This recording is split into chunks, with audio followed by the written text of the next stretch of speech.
വിശുദ്ധ പൗലോസ് എഫേസ്യർക്ക് എഴുതിയ ലേഖനം 3-ാം അധ്യായം 1 മുതൽ 21 വരെയുള്ള വാക്യങ്ങൾ. വിജാതിയുടെ അപ്പസ്തോലൻ. ഇക്കാരണത്താൽ വിജാതരായ നിങ്ങൾക്ക് വേണ്ടി യേശുക്രിസ്തുവിനെ പ്രതി തടവുകാരനായി തീർന്നിരിക്കുന്ന പൗലോസായ ഞാൻ നിങ്ങൾക്ക് വേണ്ടി ദൈവകൃപ കൈകാര്യം ചെയ്യാൻ നിയോഗിക്കപ്പെട്ടിരിക്കുകയാണെന്ന് നിങ്ങൾ കേട്ടിട്ടുണ്ടല്ലോ. ഞാൻ മുമ്പ് ചുരുക്കമായി നിങ്ങൾക്ക് എഴുതിയിട്ടുള്ളത് പോലെ വെളിപാട് വഴിയാണ് രഹസ്യം എനിക്ക് അറിവായത്. അത് വായിക്കുമ്പോൾ ക്രിസ്തുവിന്റെ രഹസ്യത്തെക്കുറിച്ച് എനിക്ക് ലഭിച്ചിരിക്കുന്ന ഉൾക്കാഴ്ച എന്തെന്ന് നിങ്ങൾക്ക് മനസ്സിലാക്കാം. ഇപ്പോൾ അവിടുത്തെ വിശുദ്ധരായ അപ്പസ്തോലന്മാർക്കും പ്രവാചകർക്കും പരിശുദ്ധാത്മാവിനാൽ വെളിവാക്കപ്പെട്ടതുപോലെ മറ്റു തലമുറകളിലെ മനുഷ്യർക്ക് ഇത് വെളിവാക്കപ്പെട്ടിരുന്നില്ല. ഈ വെളിപാടനുസരിച്ച് വിജാതിയർ കൂട്ടാവകാശികളും ഓരോ ശരീരത്തിന്റെ അംഗങ്ങളും സുവിശേഷത്തിലൂടെ യേശുക്രിസ്തുവിൽ വാഗ്ദാനത്തിന്റെ ഭാഗഭാഗങ്ങളുമാണ്. ദൈവത്തിന്റെ കൃപാവരത്താൽ ഞാൻ ഈ സുവിശേഷത്തിന്റെ ശുശ്രൂഷകനായി അവിടുത്തെ ശക്തിയുടെ പ്രവർത്തനങ്ങളുടെ ഫലമായിട്ടത്രേ എനിക്ക് ഈ കൃപാവരം നൽകപ്പെട്ടത്.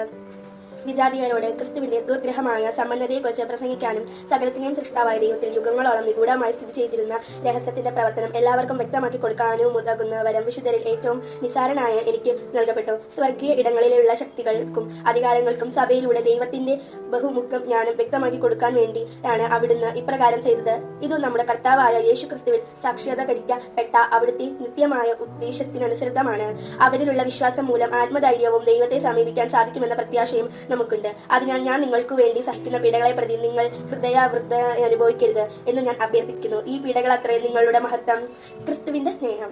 ഈ കാരണത്താൽ സ്വർഗത്തിലും ഭൂമിയിലുമുള്ള എല്ലാ പിതൃത്വങ്ങൾക്കും നാമകാരണമായ പിതാവിന്റെ മുമ്പിൽ ഞാൻ മുട്ടുകൾ മടക്കുന്നു. അവിടുത്തെ മഹത്വത്തിന്റെ സമ്പന്നതയെ യോജിച്ച വിധം അവിടുന്ന് തന്റെ ആത്മാവിലൂടെ നിങ്ങളുടെ ആന്തരിക മനുഷ്യനെ ശക്തിപ്പെടുത്തണമെന്നും വിശ്വാസം വഴി ക്രിസ്തു നിങ്ങളുടെ ഹൃദയങ്ങളിൽ വസിക്കണമെന്നും നിങ്ങൾ സ്നേഹത്തിൽ വേരുപാകി അടിയുറയ്ക്കണമെന്നും ഞാൻ പ്രാർത്ഥിക്കുന്നു. എല്ലാ വിശുദ്ധരോടുമൊപ്പം ക്രിസ്തുവിന്റെ സ്നേഹത്തിന്റെ നീളവും വീതിയും ഉയരവും ആഴവും ഗ്രഹിക്കാൻ നിങ്ങൾക്ക് ശക്തി ലഭിക്കട്ടെ. അറിവിനെ അതിശയിക്കുന്ന ക്രിസ്തുവിന്റെ സ്നേഹവും നിങ്ങൾ ഗ്രഹിക്കാനും അതുവഴി ദൈവത്തിന്റെ സമ്പൂർണ്ണതയിൽ നിങ്ങൾ പൂരിതരാകുവാനും ഇടയാകട്ടെ. നമ്മിൽ പ്രവർത്തിക്കുന്ന ശക്തിയിൽ നാം ചോദിക്കുന്നതിലും ആഗ്രഹിക്കുന്നതിലും വളരെ കൂടുതൽ ചെയ്തു തരാൻ കഴിയുന്ന അവിടത്തേക്ക് സഭയിലും യേശുക്രിസ്തുവിലും തലമുറകളോളം എന്നേക്കും മഹത്വമുണ്ടാകട്ടെ. ആമേൻ. വിശുദ്ധ പൗലോസ് എഫേസ്യർക്ക് എഴുതിയ ലേഖനം 3-ാം അധ്യായത്തിലെ ചോദ്യങ്ങളും ഉത്തരങ്ങളും. 1-ാം ചോദ്യം.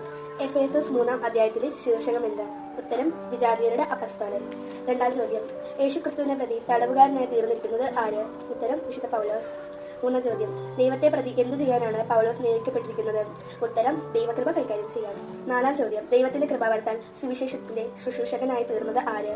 ഉത്തരം: വിശുദ്ധ പൗലോസ്. 5-ാം ചോദ്യം. വെളിപാട് വഴിയുള്ള ഉൾക്കാഴ്ച എന്താണ്? ഉത്തരം: ക്രിസ്തുവിന്റെ രഹസ്യം. 6-ാം ചോദ്യം.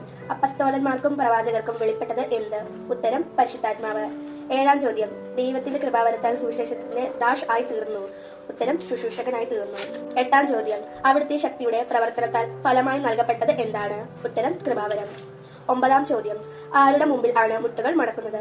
ഉത്തരം: പിതാവിന്റെ മുമ്പിൽ. 10-ാം ചോദ്യം. വിശ്വാസം വഴി ക്രിസ്തു എവിടെയാണ് വസിക്കുന്നത്? ഉത്തരം: ഹൃദയത്തിൽ.